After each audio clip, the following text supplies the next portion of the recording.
Salut à toutes et à tous, bienvenue dans Tour d'Europe, votre émission sur l'actualité du football européen à retrouver chaque lundi sur la chaîne YouTube d'Eurosport France.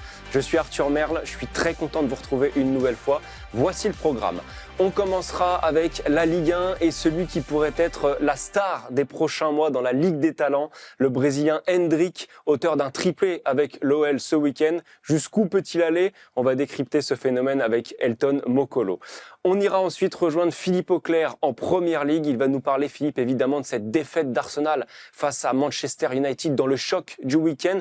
Les Gunners commencent-ils à être rattrapés un petit peu par la peur dans la course au titre? On lui posera cette question. Et puis on ira parler aussi course au titre en Italie, puisque l'Inter a fait une très belle opération ce week-end. Et il y a un architecte qui porte cette équipe interiste. Il s'appelle Christian Chivou, un coach quasiment novice à ce niveau-là, qui étonne en Italie. Guillaume nous racontera tout ça. Voilà pour le programme, le rappel, c'est toujours le même. Vous pouvez retrouver évidemment l'intégrale de Tour d'Europe sur YouTube chaque lundi, mais aussi les meilleurs moments de l'émission en petite pastille vidéo sur le site d'eurosport.fr. Vous avez tout le topo, on est prêt, c'est parti. Allez, on commence ce Tour d'Europe comme d'habitude avec la Ligue des Talents, cette Ligue 1 qu'on adore, et on est très content de retrouver Elton en plateau. Salut Elton, comment ça va? Est-ce que tu t'es remis de tes émotions de la CAN? Bonjour Arthur, bonjour à tous. Oui, je me suis quand même remis de ces émotions de cette CAN au Maroc qui s'est finie avec un dénouement extraordinaire. Et on est quand même bien revenu, avec une actu Ligue 1 qui a été sacrément dense et riche. Ouais, on est obligé de faire le trim, on aura envie de parler de tout. On va commencer déjà par l'actu la plus chaude, la plus récente, cette défaite de Lille contre Strasbourg dans le match du dimanche soir, défaite 4-1. C'est un début d'année catastrophique pour le LOSC. Il y avait eu de la tension un peu avec Bruno Genesio, on a l'impression que ça peut casser un peu à tous les niveaux là. C'est la crise du côté du LOSC. Alors, on le savait, c'était une saison reconstruction après des départs très importants, commencé par Jonathan David, la perte de Bafodé Diakité, Zegrova également, Angel Gomez, donc je cite beaucoup de noms, et on savait que ce serait une saison de reconstruction, mais sauf que là, on est sur une saison qui vire au difficile, à partir du moment où le LOSC est sur un début d'année 2026 cataclysmique avec que des défaites, avec un LOSC qui va arriver en Europa League jeudi avec la possibilité de sortir notamment de ce fameux top 24. Et globalement, on a un entraîneur Bruno Genesio qui est quand même fragilisé. Il y a eu des rumeurs de démission qui a été écartée par Bruno Genesio, encore une fois, hier soir, et par Olivier Létang qui s'est exprimé devant la presse. Donc, Lille arrive notamment sur une période qui est quand même très difficile. Ouais, très difficile pour les Lillois et on sera effectivement très attentif à leurs résultats en Coupe d'Europe jeudi. Parlons aussi d'une équipe dont on parle un peu moins souvent, qui marche très bien en ce moment, c'est le FC Lorient, qui ne perd plus, si je dis pas de bêtises, depuis le mois de novembre et une défaite contre le RC Lens. Ça marche bien cette équipe de Pantaloni? Alors moi, sincèrement, Arthur, sur le début de saison, prédiction, j'avais pas beaucoup d'espoir envers Lorient, peut-être aussi par mes connaissances. Toujours est-il que Lorient, depuis 2 mois, c'est une équipe qui tourne vraiment bien avec des victoires de choix, des performances de choix, match nul contre PSG, plus récemment, victoire sur la pelouse de Monaco, et donc victoire sur la pelouse de Rennes sur un derby breton. Moi, ce que j'aime beaucoup du côté de Lorient, c'est qu'on a un mix, on a plusieurs rencontres, à savoir des joueurs revanchards comme Bamo Meïté, qu'on avait laissé du côté de l'Olympique de Marseille pour mieux le revoir du côté de Lorient, à Bergel en joueur expérimenté, et la jeunesse qui est incarnée notamment par un Pablo Pagis de tout feu, tout flamme. Et donc Lorient est une équipe qui en ce moment est très compétitive. Lorient est une équipe qui regarde le haut du classement plutôt que le bas du classement. Lorient est une équipe qui est devant l'AS Monaco, pour ne citer que cette équipe. Donc c'est une équipe qui étonne, Sincèrement, parmi les promus en début de saison, on avait beaucoup plus l'idée de se dire que un club comme le PFC serait peut-être le promu le mieux outillé pour aller, entre guillemets, titiller le top 10. Le football a sa propre logique, le football a sa propre histoire. Et cette équipe-là, c'est Lorient, pourvu que ça dure. Effectivement. Et autre équipe qui nous surprend, mais on ne pourra pas parler de tout le monde, c'est le Toulouse FC. On fait la petite parenthèse, mais Toulouse, peut-être qu'on en parlera ces prochaines semaines, parce que c'est une autre équipe qu'on n'attendait pas et qui carbure et qui regarde vers le haut. On va ouvrir la page du gros match du week-end, ce Marseille-Lens qu'on attendait beaucoup. Victoire marseillaise, 3-1. Bon, la première info, c'est que le RC Lens termine ce week-end à la 2e place. Le RC Lens abandonne son fauteuil de leader. Est-ce que c'est définitif ou est-ce qu'on continue d'y croire quand même à ce RC Lens éventuellement champion? Faut continuer d'y croire. On a un PSG qui est beaucoup plus prenable que l'année passée. Un PSG qui gagne pas forcément par la plus grande des marges. On l'a encore vu vendredi sur un match qui n'avait pas été forcément facile contre Auxerre. Lens a le devoir de rester accroché, de rester au contact, en sachant qu'il y a un match retour à Bollaert contre le PSG. Donc, c'est un coup d'arrêt. Momentané ou pas, c'est à Lens d'y répondre à l'occasion des prochaines rencontres où justement faudra confirmer cette idée que c'était peut-être un accident de parcours et que tu as été surpris sur les 20 premières minutes contre l'Olympique de Marseille, parce que l'histoire de la rencontre, c'est l'histoire d'une rencontre qui se goupille en faveur de l'Olympique de Marseille au bout de 20 minutes. Et Marseille qui fait rapidement les écarts et Lens qui est aussi surpris qu'impuissant avant justement qu'il y ait un match, mais le score était déjà fait pour l'Olympique de Marseille. L'OM qui continue de souffler le chaud et le froid. Il y avait eu évidemment cette excellente première période contre Angers, le visage très décevant contre Liverpool dans la semaine en Ligue des Champions. Et là, de nouveau, un match très convaincant. L'apport des recrues aussi, Timber et Nwaneri, on peut en parler. Et à l'arrivée, ça fait le package global est plutôt sympa pour l'OM samedi. Roberto De Zerbi, Arthur, a du choix. Et comme il a du choix, il peut avoir une influence notamment sur le tableau noir, il peut avoir une influence sur la tactique, notamment sur le choix des hommes. Et ça s'est vu, ça a payé samedi soir avec notamment l'incorporation de Timber, l'incorporation de Nwaneri. Au-delà du fait que Nwaneri a été décisif, ça a surpris notamment le RC Lens avec notamment l'apparition d'un milieu en losange, ce qui était plutôt inédit. On avait une formation qui était limite Cruyffesque dans son expression, une équipe qui prenait beaucoup de risques et des risques qui ont été payants en début de match. Voilà ce qu'a Roberto De Zerbi, un effectif où il y a de la qualité, il y a une profondeur d'effectif, et en fonction des rencontres, Roberto De Zerbi pourra s'appuyer sur des joueurs, en sachant que l'Olympique de Marseille est quand même engagé sur 3 tableaux. Dont la Ligue des Champions, ça nous intéressera évidemment mercredi. Marseille qui a le même nombre de points que Monaco. Monaco, on ne va pas revenir en détail sur leur triste match nul face au Havre. C'est une équipe qui ne se réveille pas. Dans ce contexte-là, il y a 2 équipes qui ont le même nombre de points. Alors, pas la même différence de but, certes, mais on est plutôt tenté de penser que l'OM a de bonnes chances de se qualifier, mais que ça va être très difficile pour Monaco mercredi. Alors, sincèrement, pour l'Olympique de Marseille, il faudra un sacré concours de circonstances défavorables pour ressortir du top 24, parce qu'il faudrait une défaite et que derrière 5 équipes, et je dis bien 5 équipes, fassent un meilleur résultat que l'Olympique de Marseille. Donc pour moi, ça me paraît improbable. Du côté de l'AS Monaco, tu as le même nombre de points, mais entre la dynamique et ce qui peut se passer derrière, notamment sur la différence de but, attention pour Monaco qui va recevoir la Juve.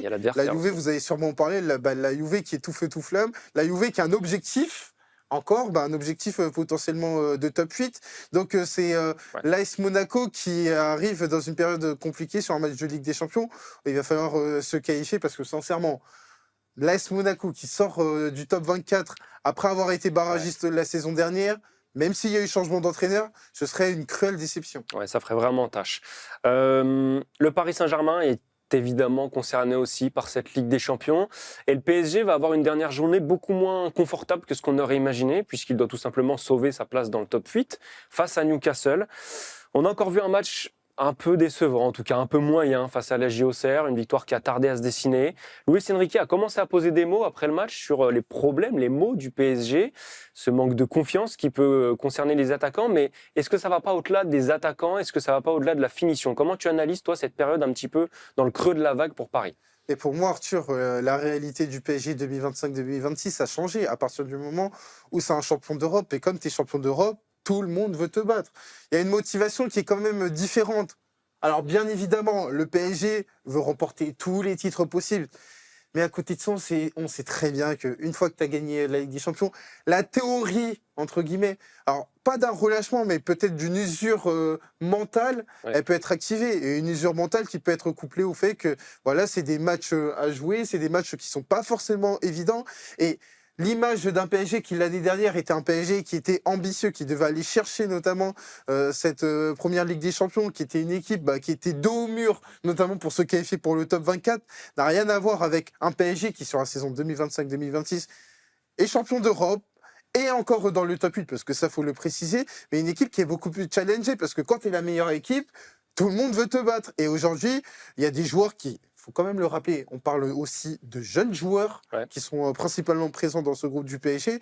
Ils font face à une nouvelle réalité, une réalité qui est un peu plus difficile que prévu. L'idée d'un PSG qui allait enchaîner les titres parce qu'ils ont remporté avec des champions, elle est beaucoup plus compliquée qu'hier, parce que à un moment donné, quand tu es le PSG, même si tu as la meilleure équipe dans le championnat de France, il n'y a pas forcément de lien de cause à effet. C'est la réalité du football.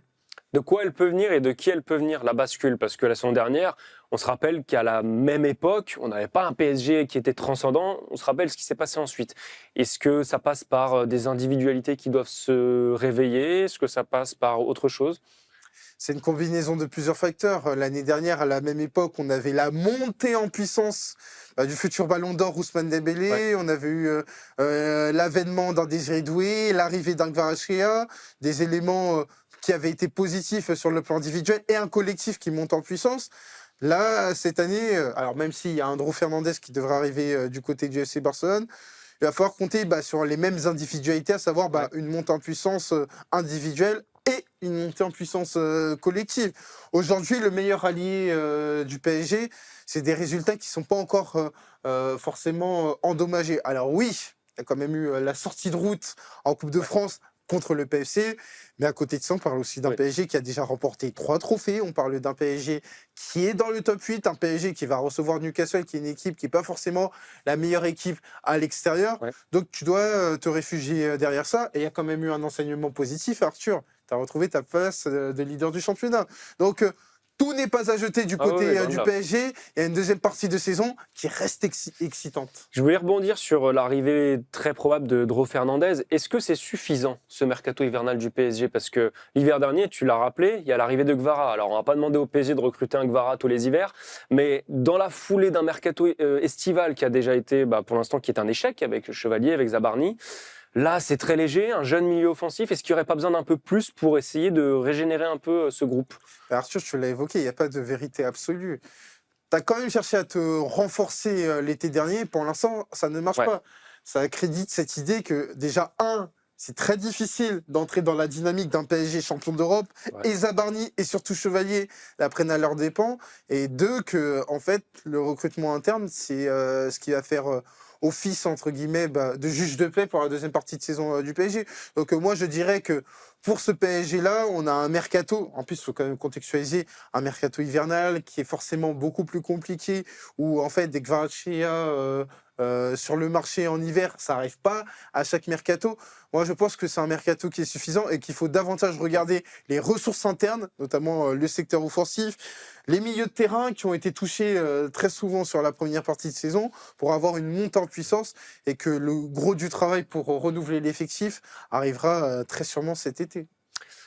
On va changer de club, changer d'histoire et raconter celle de l'Olympique Lyonnais qui pourrait changer avec sa recrue hivernale Hendrick.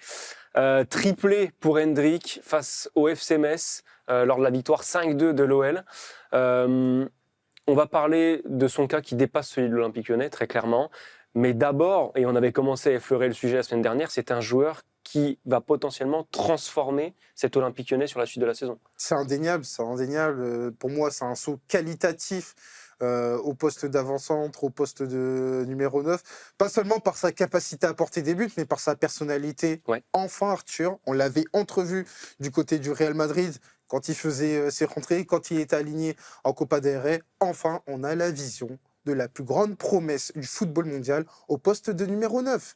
Et là, on voit un joueur qui est un leader, on voit un joueur qui influe, qui impacte les rencontres, pas seulement par sa capacité à marquer des buts, mais par sa capacité à donner la dernière passe, par sa capacité à apporter une activité supplémentaire à l'Olympique Lyonnais. Et c'est vrai qu'il peut y avoir une saison avec et sans Hendrick. Déjà, la première saison sans Hendrick a été quand même de qualité, parce que je le rappelle, l'Olympique Lyonnais n'a pas attendu Hendrick pour être à la première place de l'Europa League, pour jouer le top 4 en Ligue 1. Et toujours est-il que c'est un saut qualitatif qui est quand même bienvenu sur une deuxième partie de saison qui est de plus en plus excitante pour l'Olympique Lyonnais, entre le top 4 en Ligue 1, la Ligue Europa où il y a un vrai coup à jouer, et la Coupe de France, à partir du moment où il y a le PSG qui est sorti, où l'Olympique Lyonnais était finaliste en 2024. Et c'est vrai qu'avec Hendrick, là, les possibilités se multiplient. Ouais, c'est vrai que c'est difficile de ne pas s'emballer un peu pour les supporters lyonnais en ce moment. Mais c'est difficile aussi de ne pas s'emballer, certainement pour la Ligue 1 à plus grande échelle, parce que là, on est peut-être devant la nouvelle star de ce championnat. On a parlé des stars parisiennes qui sont un peu en dedans cette saison. Alors, il y a Mason Greenwood qui continue de bien fonctionner, mais est-ce que sur les 3-4 prochains mois, le visage de la Ligue 1, ça peut être Hendrick? Oui, ça peut être le visage de la Ligue 1, même si c'est pour une courte période, parce qu'il faut quand même le Bien sûr, rappeler, ouais. ça reste un prêt.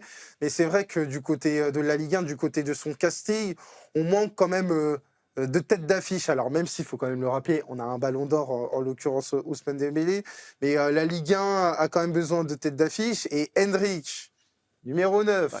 brésilien, à l'Olympique Lyonnais, ça a quand même une belle gueule pour un casting euh, extraordinaire du côté de la Ligue 1. Et en plus, on a un joueur qui a une personnalité, Ouais, c'est ça. qui a une allure, qui participe au fait que oui, l'Olympique Lyonnais est quand même bien tombé. Ça reste à confirmer parce que Hendrick va connaître une nouvelle réalité, celle d'enchaîner des matchs, notamment sur le sol européen, sur le sol français. Mais toujours est-il que là, il a placé les standards qui sont vraiment très élevés. Et on a déjà hâte de le voir sur la prochaine rencontre face à Lille. Tu l'as évoqué rapidement, pour toi, c'est la plus grande promesse mondiale à ce poste-là. On avait quasiment commencé à l'oublier puisqu'il était de côté au Real Madrid. On parlait un peu moins de lui ces derniers temps. Mais toi, si tu te projettes sur plus loin, c'est vraiment comme un œuf de référence que tu imagines?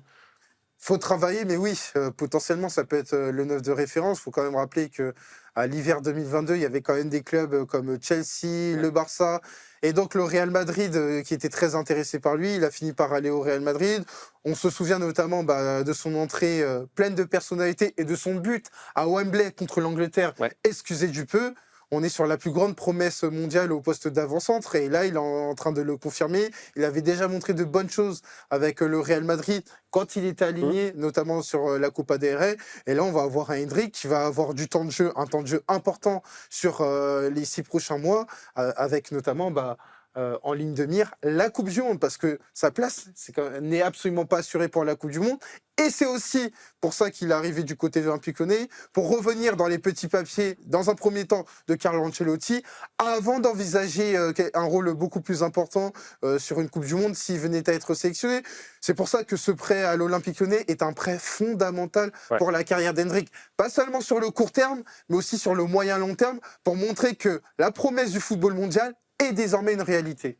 C'est vrai que c'est un deal gagnant-gagnant pour tout le monde sur le papier. On s'excite beaucoup après 3 matchs, mais comment ne pas le faire? C'est vrai, Arthur, j'ai On va commencé à continuer. regarder le classement des buteurs, je me suis dit, il est qu'à 9 buts de Mason Greenwood. Comprendra qui pourra.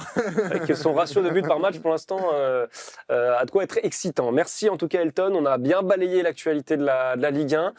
On va te laisser là, te retrouver la semaine prochaine. Et nous, on va aller rejoindre Philippe en Première Ligue. Allez, on poursuit ce tour d'Europe. Du côté de l'Angleterre, on rejoint notre spécialiste Philippe Auclair. Salut Philippe, j'espère que tu vas bien. On va revenir évidemment sur cet Arsenal Manchester United en longueur. D'abord, on voulait prendre des nouvelles d'un ancien de Ligue 1 qui était dans la Ligue des Talents il y a encore très peu de temps, Liam Rosenior. On en avait parlé de son arrivée à Chelsea. Ça va plutôt pas mal depuis qu'il a rejoint les Blues. 4 victoires en 5 matchs depuis sa prise de fonction.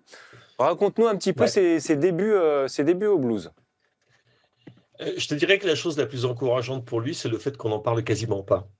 Ouais. C'est rare qu'on ne parle pas de ce qui C'est se vrai. passe à Chelsea. Généralement, c'est toujours tout va très bien, tout va très mal, les problèmes d'entraîneur, ceci, cela. Et en fait, complètement sous le radar, tu regardes ce qu'a fait Chelsea depuis son arrivée. Et bon, encore une fois, ce que faisait Chelsea avant n'était pas nécessairement mauvais, mais tout se passe bien. Alors, le programme de match, on doit quand même ajouter à ça, était relativement, on va dire, bénéfique, puisque ce n'était pas des foudres de guerre contre qui Chelsea a joué. Je t'avoue qu'un des matchs que j'attends avec le plus d'impatience, c'est le match retour de la demi-finale de la Coupe de la Ligue contre Arsenal. Ça va être quand même assez intéressant. Ça sera le 3 février, donc ça va venir assez vite. Mais bon, les 2 premiers matchs qu'il a eu en Première Ligue, c'était contre Brentford à la maison. C'était une victoire, je dirais, de routine. Et ensuite, bon, Crystal Palace à Palace, c'est plus compliqué. Mais en ce moment, Palace file un mauvais coton. Il y a plein de raisons pour ça. Le départ de Marc Guéhi, le fait que Oliver Glasner va s'en aller à la fin de la saison, on peut continuer comme ça, le club ne va pas bien en ce moment. Donc ils en ont profité, et encore une fois, sans grand bouleversement que tu regardes au niveau de l'organisation tactique de l'équipe, c'est quasiment la même. Tu regardes au niveau des joueurs qu'il a choisis pour représenter Chelsea, en fait, ce sont les joueurs vers lesquels Maresca se tournait également. Donc je te dirais que de ce point de vue-là, la greffe a pris, parce que tu ne t'en rends pas compte. C'était peut-être ce qu'il y avait de plus difficile à faire, et maintenant, regarde leur classement, tu verras que Chelsea se replace et se replace bien, et profite des erreurs des uns et des autres, des atermoiements, de l'inconstance et de l'irrégularité incroyable de quasiment tout le monde dans ce championnat d'Angleterre pour tout simplement continuer sa petite remontée. Effectivement, l'irrégularité, on va en parler justement avec Arsenal.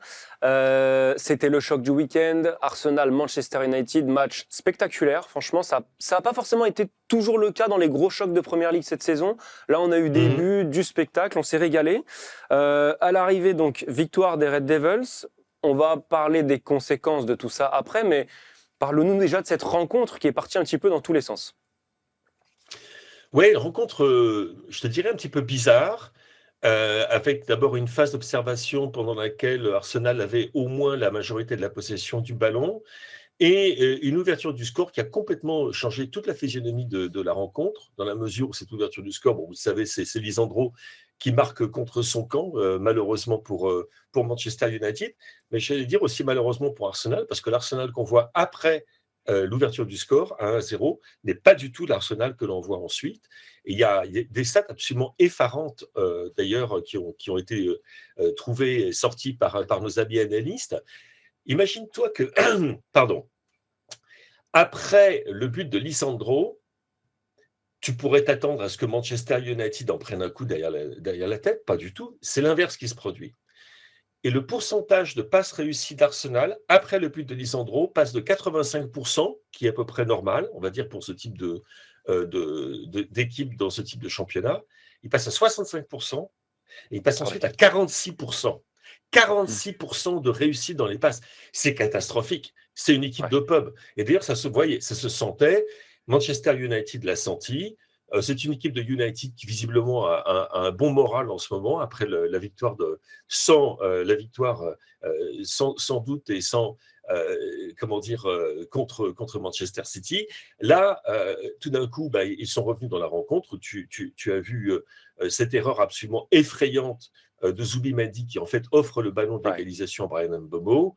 Et ensuite, malheureusement pour Arsenal et heureusement pour Manchester United, malgré les tentatives de changement de joueurs du côté de Mikel Arteta, puisqu'il fait sortir 4 joueurs en même temps, puis pas des moindres, Odegaard, Gabriel Jesus, Hincapié et Zubimendi, qui sont au moins parmi Zubimendi qui était un petit peu la constante dans cette équipe d'Arsenal depuis le début de saison, qui a eu un match très très compliqué, et les remplaçants, que ce soit Eze ou Gyökeres, n'ont pas fait la différence non plus. Mais il faut quand même signaler la qualité des buts de Manchester United.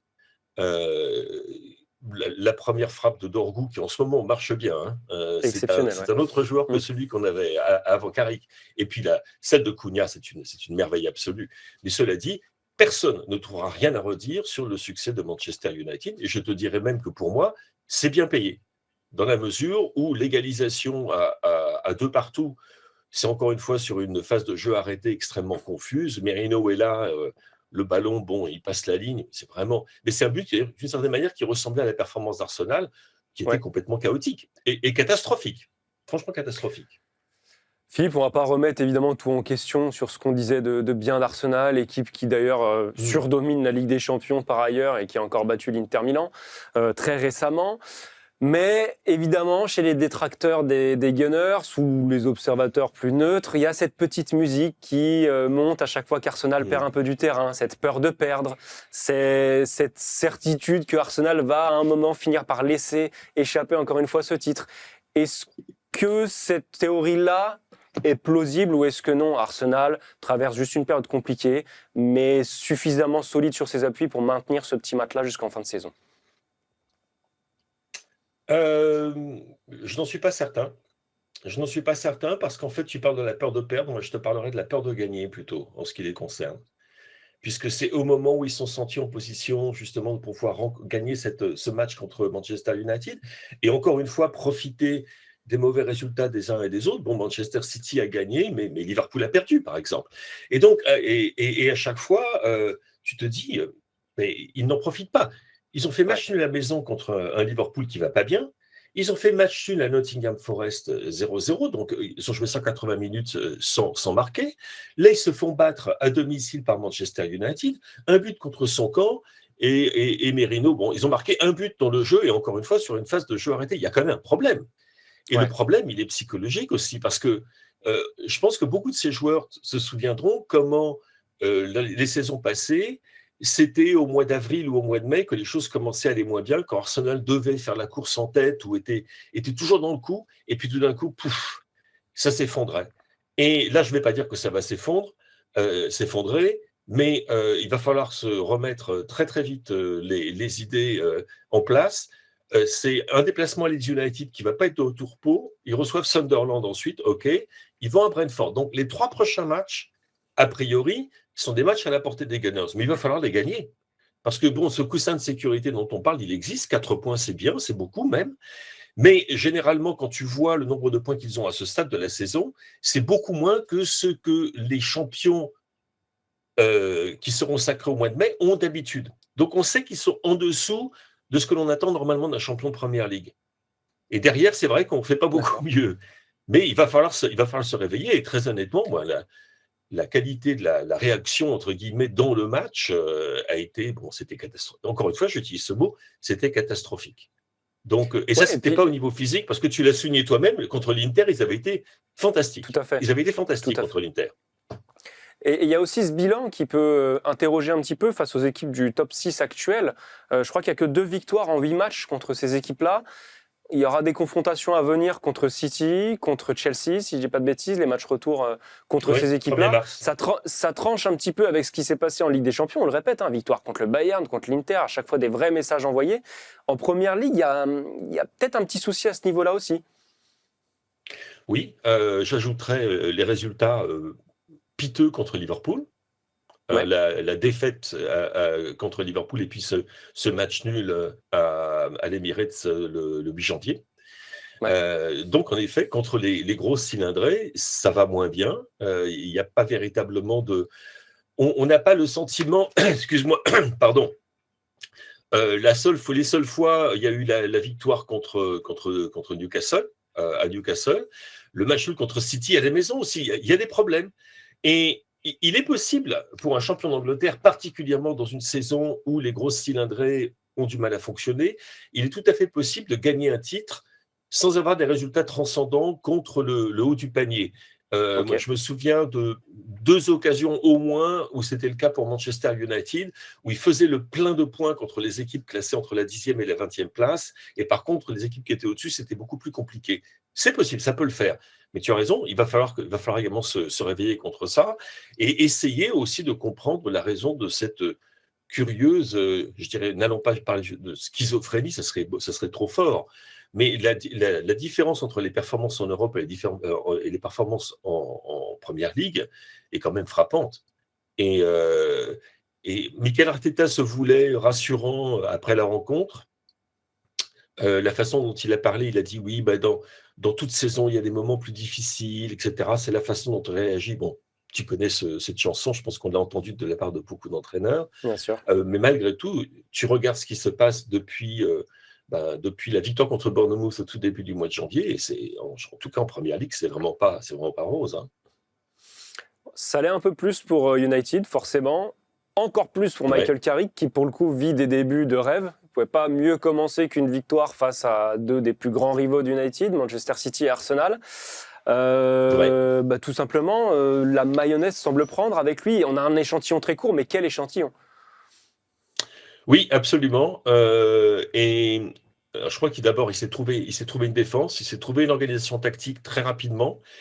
Ouais. En plus de ça, bien évidemment, les résultats, les résultats changent tout, bien évidemment, dans la mesure où cette équipe de Manchester United, maintenant, elle va entrer sur le terrain en ressentant une forme de confiance, parce que comme tu l'as dit, elle vient cette équipe de Manchester United vient de battre les 2 meilleures équipes d'Angleterre. Ouais. Et à la régulière, sans qu'on trouve rien à redire, soit la qualité de leur performance, qui était excellente, sont à des scores qui flattaient et Manchester City et Arsenal. Donc ça veut dire que c'est du sérieux. Alors encore une fois, je dirais que il a bénéficié aussi de certaines circonstances. Le fait que Manchester City vit des moments assez compliqués, le fait qu'Arsenal est également un petit peu en train de marquer le pas en première ligne, et puis le retour d'Amad, le retour de Bryan Mbeumo, mais bon, il n'y a rien à dire. Quand tu vois des joueurs comme Cunha, par exemple, qui est un joueur qui souffle le chaud et le froid en permanence, quand tu vois ce qu'il fait pour donner la victoire à Manchester United, cette frappe absolument somptueuse, tu te dis, ça va, ça colle. Et en plus de ça, bien évidemment, il est soutenu à fond par le public d'Old Trafford. Ouais. Et il va mettre ses propriétaires face à une situation assez compliquée, on va dire ça, lorsque son intérim va parvenir à terme. Parce que s'il continue sur cette lancée, d'une part, Manchester United va terminer avec une place qualificative pour la Ligue des Champions, ce qui serait quand même assez remarquable quand on pense à l'état dans lequel ils étaient en début de saison.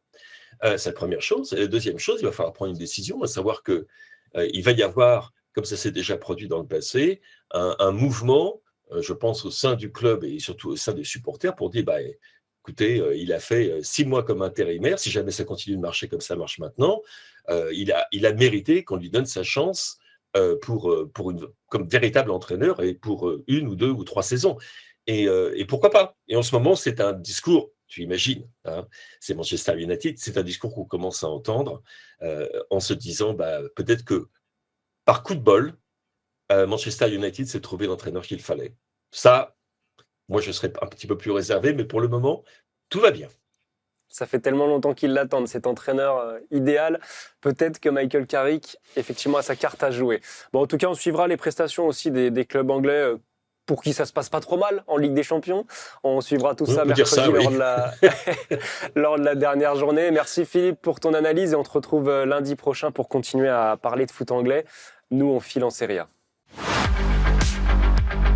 Allez, on conclut ce tour d'Europe en Serie A et on rejoint Guillaume Pacini, notre spécialiste du foot italien. On a beaucoup de choses à se raconter sur ce qui s'est passé ce week-end.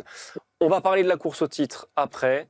Salut Guillaume, parle-nous d'abord de cette équipe de Côme qui nous surprend, qui joue le haut de tableau. Large victoire ce week-end avec en plus des anciens de Ligue 1 qui se mettent en évidence. Raconte-nous un petit peu ça. Alors, encore une fois, je vais faire une petite autopromo. On a beaucoup parlé sur Eurosport ces dernières années, Arthur, du projet de Côme. Donc, allez lire les articles sur eurosport.fr. On a vraiment beaucoup parlé de Thierry Henry, Raphaël Varane, qui sont dans l'organigramme du club. Mais c'est vrai, sur le terrain, cette saison, un peu comme la dernière d'ailleurs, on se régale. On se régale. Ils ont gagné 6-0 contre le Torino samedi. Ils ont gagné 5-0 à l'aller. Donc, le Taureau a pris 11 buts en 2 matchs. C'est la première fois de son histoire d'ailleurs. Mais c'est vrai que Côme, c'est un football moderne, c'est un football proactif, prôné par Cesc Fabregas, hein, qui est un entraîneur qui monte, qui a vraiment une belle cote sur le marché. Il faut rappeler que l'Inter avait tout fait pour leur côté l'été dernier pour remplacer Simone Inzaghi. Mais c'est vrai que voilà, alors Côme, c'est un projet onéreux, parce qu'on ne peut pas dire que Fabregas fait avec des petits moyens. C'est un club qui dépense beaucoup. Par exemple, pour Maxence Cacré, ils ont dépensé plus de 15 millions d'euros pour leur côté de l'OL en janvier dernier. Donc, c'est le club le plus riche d'Italie déjà. Donc, voilà, ils ont les Artono, les propriétaires indonésiens sont les plus riches d'Italie. Donc, c'est le club le plus riche. Donc, voilà, ils ont des moyens. D'ailleurs, ils vont refaire le stade. Mais au-delà de ça, au-delà de l'aspect financier qui est toujours très important, parce que quand tu as les idées et les finances qui vont avec, ça aide. Mais c'est vrai que sur le terrain, vraiment, c'est probablement le meilleur football d'Italie à l'heure actuelle. Fabregas, voilà, je l'ai dit, c'est un entraîneur qui monte. Et surtout, Arthur, tu as des joueurs vraiment d'une grande qualité. Tu as la pépite Baturina qui commence vraiment aussi à carburer. Nico Pass, même on a parlé, on a fait un portrait sur Eurosport cette année, qui devrait repartir malheureusement pour nous en Italie au Real Madrid. Mais c'est vraiment, voilà, c'est un des meilleurs joueurs de Serie A. Donc voilà, Côme, il faut rappeler qu'il y a 5 ans, ils sont encore en 4e division. Aujourd'hui, ils jouent l'Europe, ils ont 40 points. Ils sont à 3 points de la Ligue des Champions. Ils n'ont jamais joué la Coupe d'Europe de leur histoire, Côme, hein. Donc, ce serait une première historique qu'ils soient en Conférence League, en Europa League, en Ligue des Champions. Mais en tout cas, aujourd'hui, c'est une vraie réalité du football italien. Dire que c'est un grand club, c'est encore compliqué.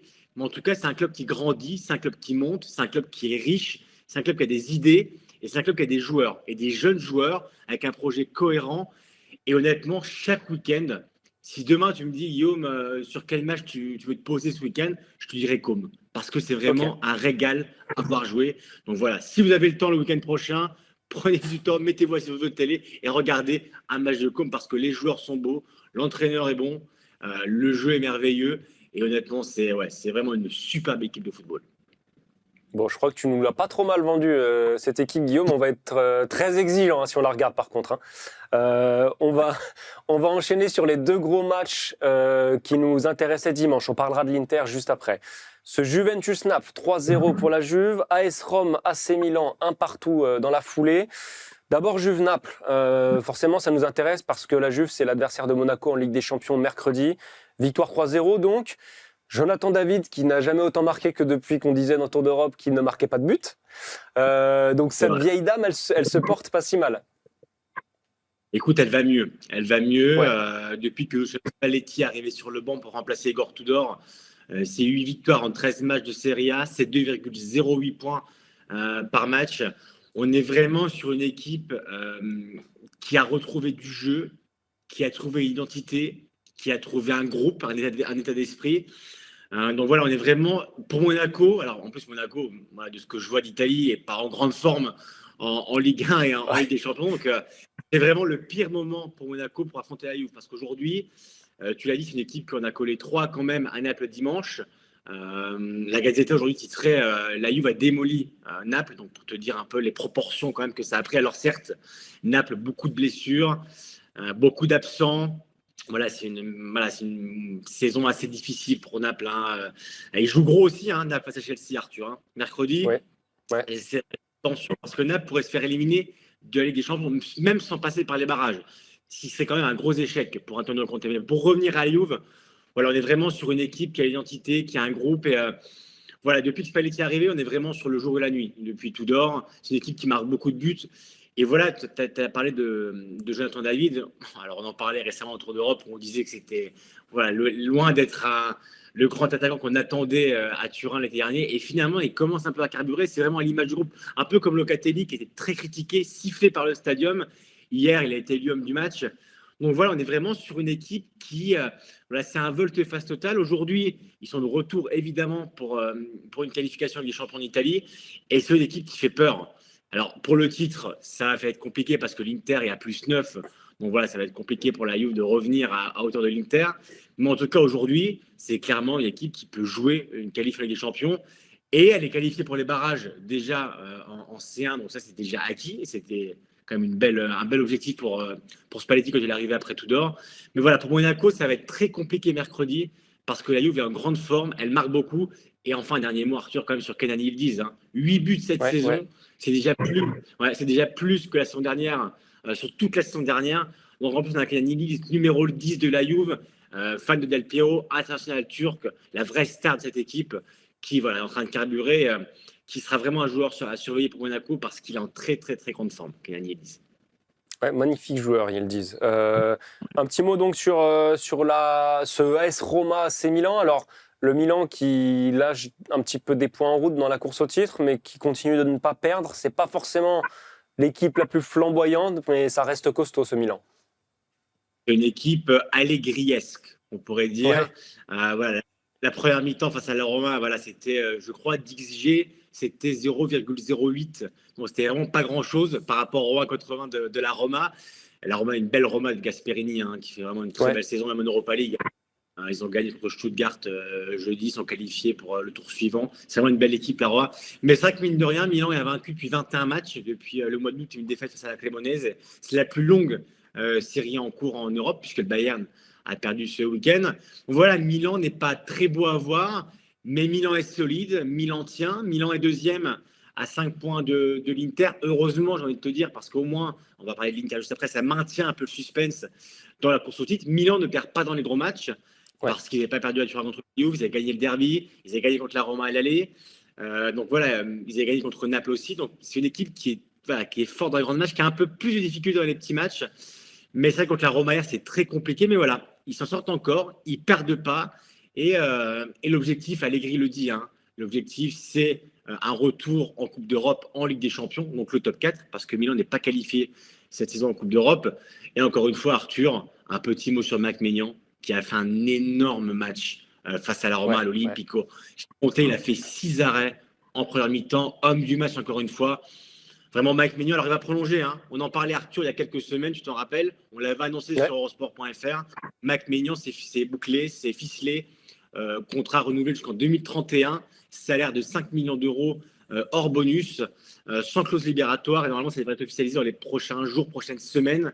En tout cas, voilà, on en avait parlé, c'est confirmé. Mike Maignan va prolonger. Et encore une fois, voilà, gros match hier face à la Roma. Milan qui est deuxième. La Roma qui suit le rythme. Pareil du top 4, objectif de la Roma, qualification des champions. Et la Roma qui est vraiment une très belle équipe aussi à suivre avec Gasperini sur le banc cette saison. Ouais, très bonne nouvelle pour le Milan, Maignan, et très bonne nouvelle pour l'équipe de France, cet état de forme du portier tricolore. On a besoin d'un Maignan comme ça à la Coupe du Rabiot, Monde. Arthur, hein, plus Rabiot. Hein, bien sûr, Rabiot. Mais c'est vrai qu'au poste de gardien de but en équipe de France, vu la saison de Lucas Chevalier, il y a quand même besoin d'un gros numéro 1 en forme. On va parler de l'Inter, bien sûr, Guillaume. Finir avec cet Inter qui a fait l'énorme coup du week-end, forcément. Mené 2-0, qui finit par gagner 6-2 contre Pise. Ça fait un matelas de 5 points d'avance. Là, ça commence à ressembler à une équipe qui va tout droit vers le titre. C'est la première fois de la saison où l'Inter, ou le leader même, part à plus 5 sur le deuxième. Voilà, on est vraiment sur la première. En Italie, on appelle ça la fuga. Donc, on appelle ça la première fugue, clairement, pour l'Inter. Et voilà, tu as raconté un peu le scénario, mais il y a quelque chose qui se dégage de la saison de l'Inter et de Kivu, hein, qui fait un très bon travail parce qu'en Italie, on s'interrogeait quand même sur le poste Inzaghi, parti après la claque 5-0 face au PSG en finale des Champions. On se disait, mais l'Inter va prendre un novice. Kivu, c'était 13 matchs en Serie A avec Parme. Alors, il avait déjà entraîné la réserve de l'Inter, la Primavera, mais c'est un entraîneur novice. On se demandait vraiment ce qu'il allait faire avec une équipe qui est en fin de cycle. Et il fait du très bon boulot. Kivu, moi, j'aime beaucoup sa com, une com très lisse, une com très claire. C'est un entraîneur qui veut du jeu. Et il a récupéré ce groupe-là. Il a donné un nouveau souffle.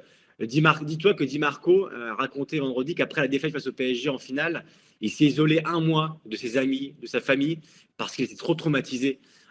Et il a dit Kivu, il nous a remotivés, il a redonné un allant à cette équipe-là, devant la paire Arnautovic et Taremi, qui était les remplaçants, a été remplacé par Esposito et Boni, qui sont deux très beaux joueurs. Hein. Boni français qui apporte aussi sa pierre à l'édifice. Esposito, très bon joueur italien aussi, un jeune espoir, un attaquant qui est déjà dans le giron de la nationale.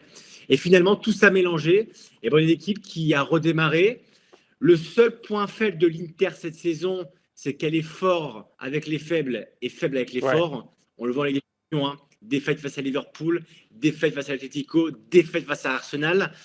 Ils vont jouer leur qualification dans le top 8 cette semaine, sur le terrain de Dortmund, donc à surveiller aussi. Mais en tout cas, l'Inter ne rate pas ses matchs contre les faibles. Ils étaient menés 2-0 contre Pise et ça se réveille à la fin. C'est une victoire, une énorme claque pour Pise, mais voilà, c'est une équipe qui a aussi son cycle, qui a des joueurs d'expérience. C'est une équipe qui a fait 2 finales de C1 en 3 ans. Donc, c'est une équipe qui aujourd'hui, pour moi, et même pas que pour moi, pour tous les médias avant la saison, c'était vraiment la meilleure équipe. En tout cas, c'était le meilleur effectif avec le Napoli. On n'est pas surpris qu'ils sont en tête. On était un peu surpris qu'ils perdent autant. Ils ont perdu 4 matchs en Serie A. Et voilà, là, ils commencent vraiment à carburer, ils commencent à avancer. Ils profitent du calendrier aussi. Hein. On a parlé des 2 chocs juste avant. L'Inter, c'est le match le plus facile. Voilà, ils se sont mis dans un petit pétrin en début de match. Finalement, ils ont tout renversé. Et voilà, c'est la première fugue, on va dire sans surprise par rapport à ce qu'on attendait en début de saison. Mais voilà, s'il y a une chose à corriger pour l'équipe de Kivu, c'est vraiment être plus solide, plus concret contre les grosses équipes. Parce qu'on a vu que contre Arsenal, la semaine dernière en Ligue des Champions, il y avait quand même un écart avec les grosses cylindrées en Ligue des Champions. Donc voilà, il faut peut-être passer un peu le cap aussi face aux gros. Mais en tout cas, face aux petites, ça pêche pas. Et forcément, quand tu pêches pas contre les petites, tu carbures. Et ça fait que Milan aujourd'hui est relégué à plus 5 points. Et que l'Inter apparaît logiquement comme la favorite pour le titre. Et elle semble vraiment aujourd'hui sur une voie royale. Parce qu'en plus, son calendrier est quand même légèrement favorable par rapport à ses concurrents. Donc, plus 9 aussi face à Naples et la Juve. Et donc, l'Inter aujourd'hui est sur l'autoroute, on va dire, du Scudetto, À voir s'il y aura des péages, Arthur, mais pour l'instant, en tout cas, l'Inter est bien lancé. Bien lancé, on va la suivre. Effectivement, match très intéressant contre Dortmund en Ligue des Champions mercredi. On suivra ça. Merci beaucoup, Guillaume, pour toute ton analyse. Tour d'Europe, c'est terminé pour aujourd'hui. Merci à vous aussi, amis téléspectateurs ou spectateurs plutôt sur YouTube, de nous avoir suivis. Pour rappel, pour les plus mordus de football, vous avez aussi le FC Stream Team le vendredi. Et puis pour ceux qui aiment la petite balle jaune, il y a l'Open d'Australie sur les antennes d'Eurosport en ce moment. Donc vous avez de quoi vous régaler toute cette semaine avec aussi une grosse journée de Ligue des Champions mercredi, la dernière de la phase de Ligue. Merci à toutes et à tous encore une fois et on se retrouve lundi prochain. Salut.